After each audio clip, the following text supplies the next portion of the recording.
आज हम पढ़ेंगे लिपि। लिपि का अर्थ, परिभाषा, गुण, विकास। यह कंटेंट मैंने इन दो संदर्भ ग्रंथों से लिया है, हिंदी भाषा विकास एवं व्यवहारिक प्रयोजन और ये Indira Gandhi national open university में ग्रेजुएशन में जो हिंदी है उसमें BHDLA 135 कोड है पेपर का, उसमें से ये कंटेंट लिया गया है। तो आइए देखते हैं कि लिपि का अर्थ क्या है। साथ ही यह UPSC और BA हिंदी के लिए और MA हिंदी के लिए भी उपयोगी कंटेंट है। तो जल्दी से देख लेते हैं।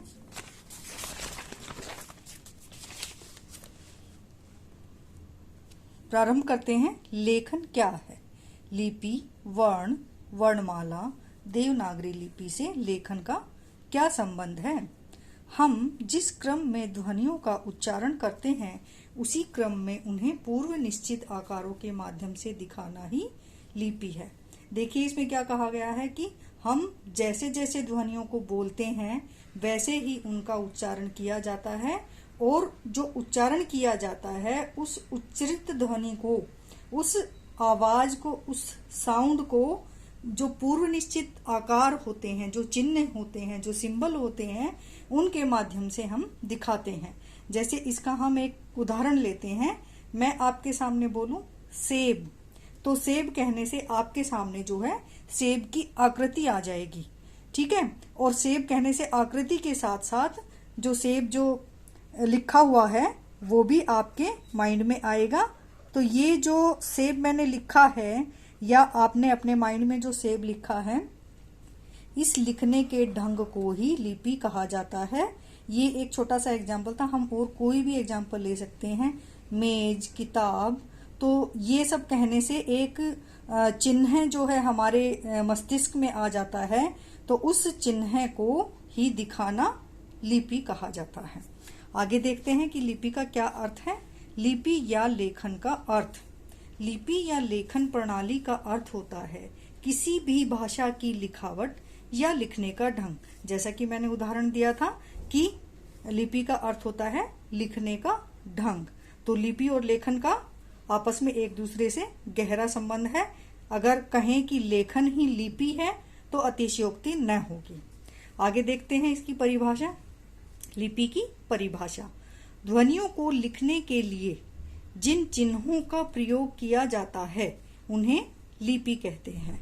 तो ये देखिए कि ध्वनियों को लिखने के लिए, सेब को लिखने के लिए हमने इन चिन्हों का प्रयोग किया है, तो उनको जो है लिपि कहा जाता है। तो जो सिंबल्स हैं, जो चिन्ह हैं प्रत्येक लिपि में, उनको जो है लिपि कहा जाता है। तो लिपि से हम कहें कि लिपि का अर्थ है चिन्ह है या सिंबल, ठीक है। तो हम देखते हैं अब हिंदी भाषा के बारे में कि हिंदी भाषा की लिपि कौन सी है। आपका एक प्रश्न यहां से तैयार हो जाता है कि हिंदी भाषा की लिपि कौन सी है। तो हिंदी भाषा की लिपि देवनागरी लिपि है। आगे चलते हैं।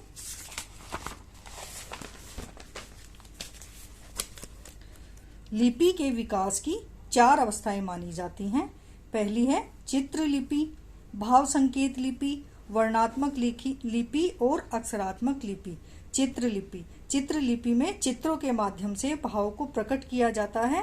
इसी तरह से जो भाव संकेत लिपि है वो भी चित्र लिपि का ही एक रूप है।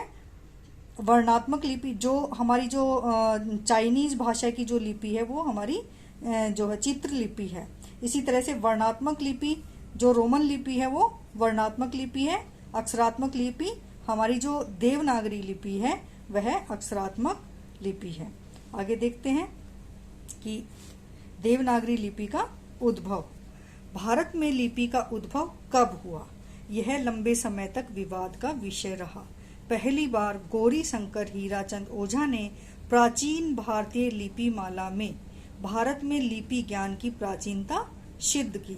अब तो यह स्पष्ट हो गया है कि ईसा पूर्व 4000 वर्ष पहले भी भारत में सैंधव लिपि प्रचलित थी। ये देखिए, भारत में सैंधव लिपि प्रचलित थी। आगे देखते हैं। अनेक विद्वान जैसे राजबली पांडे, सुनीति कुमार चटर्जी, उदय नारायण तिवारी आदि मानते हैं कि सैंधव लिपि से ही ब्राह्मी लिपि का विकास हुआ है। सैंधव लिपि से देवनागरी लिपि तक का विकास का रेखाचित्र कुछ इस तरह से मैंने समझाने की कोशिश की है। ये देखिए, सैंधव लिपि, ब्राह्मी लिपि, ब्राह्मी लिपि से गुप्त लिपि और गुप्त लिपि से कुटिल लिपि का विकास होता है और कुटिल लिपि से प्राचीन नागरी का विकास होता है और प्राचीन नागरी से देवनागरी का विकास होता है। ये नीचे इनका काल दिया गया है, ये आप वीडियो पॉज करके देख सकते हैं। आगे चलते हैं।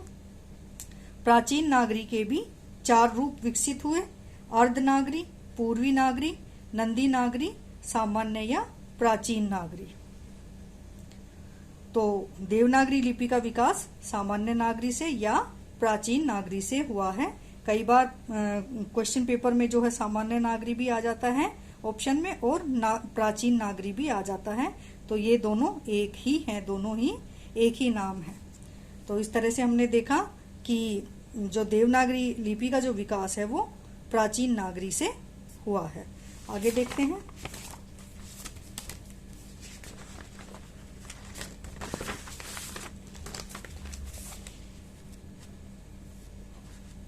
लिपि से फायदे या लिपि के गुण। विचारों का संरक्षण एवं स्थायित्व। विचारों को जो है संरक्षित करने के लिए, लंबे समय तक रखने के लिए लिपि कारगर सिद्ध होती है। दूसरा है पीढ़ी दर पीढ़ी ज्ञान का हस्तांतरण। तो इस तरह से जो है एक पीढ़ी दूसरी पीढ़ी को ज्ञान का हस्तांतरण करती है। जैसे हमारे माता पिता हैं, वो उन्होंने अपने माता पिता से ज्ञान लिया है और हम अपने माता पिता से ले रहे हैं और आगे हम अपने बच्चों को देंगे। तो इस तरह से एक पीढ़ी से दूसरी पीढ़ी में ज्ञान का हस्तांतरण, ट्रांसफर होता रहता है, आगे बढ़ता रहता है ज्ञान।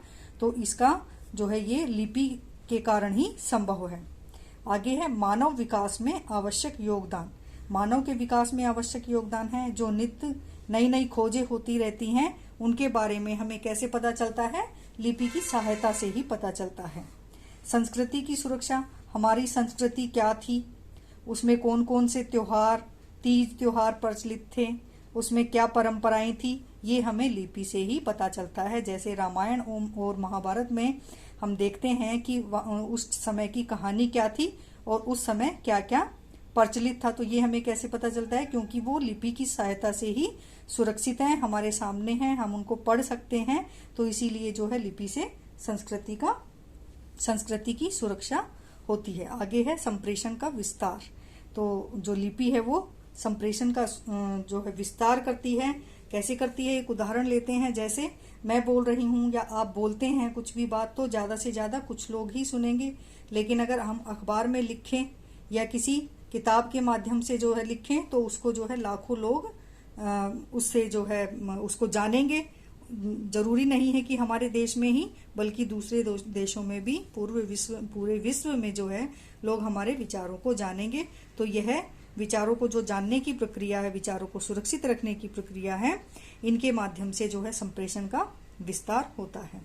आगे देखते हैं विचारों के प्रचार प्रसार के साथ ज्ञान का विस्तार। तो विचारों का प्रचार प्रसार होता है और जिससे जो है एक ज्ञान का जो है विस्तार होता है। ज्ञान जो है एक सीमा में बंधकर नहीं रहता। आगे है भाषा के रूप को स्थायित्व प्रदान करने के लिए लिपि फायदेमंद होती है, या लिपि का ये महत्वपूर्ण गुण होता है कि यह भाषा को स्थायित्व प्रदान करती है। तो ये थे लिपि के फायदे, लिपि की परिभाषा, अर्थ, गुण और विकास।